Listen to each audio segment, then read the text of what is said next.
बिस्मिल्लाहिर्रहमानिर्रहीम।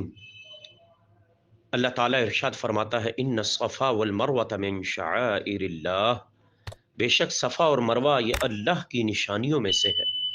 फ़मन हज्जल बैत वअतमर फ़ला जुनाह अलैहि अन यत्तवफ़ बिहिमा। जिसने काबे का हज या उम्रा किया, उस पर इसमें गुनाह नहीं कि इन दोनों का वो तवाफ़ करे।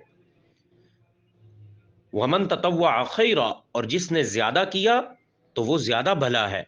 फ़इन्नल्लाह शाकिरुन अलीम, बेशक अल्लाह बदला देने वाला और इल्म वाला है। हजरत सैयदना इब्ने उमर रदी अल्लाह तआला अन्हु से पूछा गया कि क्या वजह है कि आप हजर अस्वद और रुकन यमानी को बोसा देते हैं। तो आपने जवाब दिया कि मैंने रसूलुल्लाह सल्लल्लाहु अलैहि वसल्लम को यह फरमाते हुए सुना कि इनको बोसा देना खताओं को गिरा देता है, और मैंने रसूलुल्लाह सल्लल्लाहु अलैहि वसल्लम को यह फरमाते हुए सुना कि जिसने बैतुल्लाह शरीफ का 7 फेरे तवाफ किया और इस तरह तवाफ किया कि उसके आदाब को मलहूज रखा, यानी उसमें कोई लग़व गुफ्तगू ना की, उसमें कोई बेकार बेहुदा बात ना की, और अल्लाह का जिक्र करता रहा, तो फरमाया कि ये दो रकात नमाज फिर तवाफ के बाद अदा की, तो ये गर्दन आज़ाद करने की मिसल है, यानी ग़ुलाम आज़ाद करने का जो सवाब है, तवाफ़ करने वाले को अल्लाह वो सवाब अता फरमाता है, और उसके 10 गुनाह मिटा दिए जाते हैं, 10 दरजात बुलंद किए जाते हैं, और उस पर 10 नेकियां लिखी जाती हैं। अल्लाहु अकबर।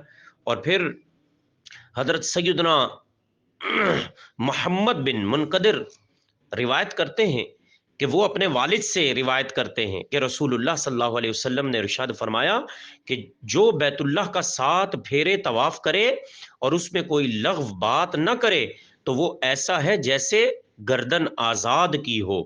और फिर हजरत सैयदना इब्ने अब्बास रदी अल्लाह तआला अन्हु रिवायत करते हैं कि हुजूर अलैहिस्सलातु वस्सलाम ने इरशाद फरमाया कि जिसने 50 मरतबा तवाफ किया, तो वो गुनाहों से ऐसे पाक हो जाएगा जैसे आज ही अपनी माँ से पैदा हुआ हो।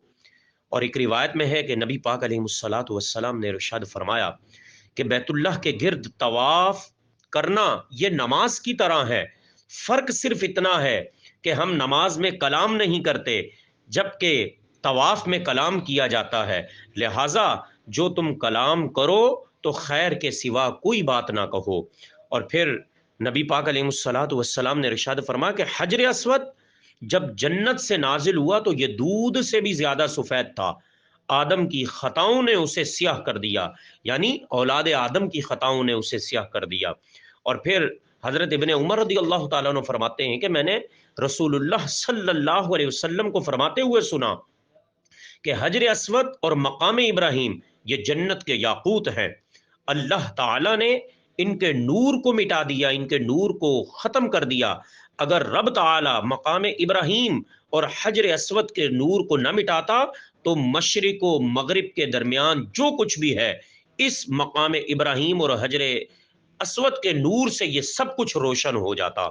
और फिर देखिए नबी पाक अलैहिस्सलातु वस्सलाम ने फरमाया कि वल्लाह हजर अस्वद को क़यामत के दिन अल्लाह इस तरह उठाएगा कि उसकी आंखें होंगी जिनसे वो देखेगा, उसकी जुबान होगी जिससे हजर अस्वद कलाम करेगा, और जिस किसी ने भी हक के साथ हजर अस्वद को बोसा दिया, हजर अस्वद क़यामत के दिन उसके लिए अल्लाह की बारगाह में शहादत देगा और गवाही देगा और उसके हक में शफाअत करेगा। अल्लाहु अकबर, सुब्हान अल्लाह, अल्लाहु अकबर।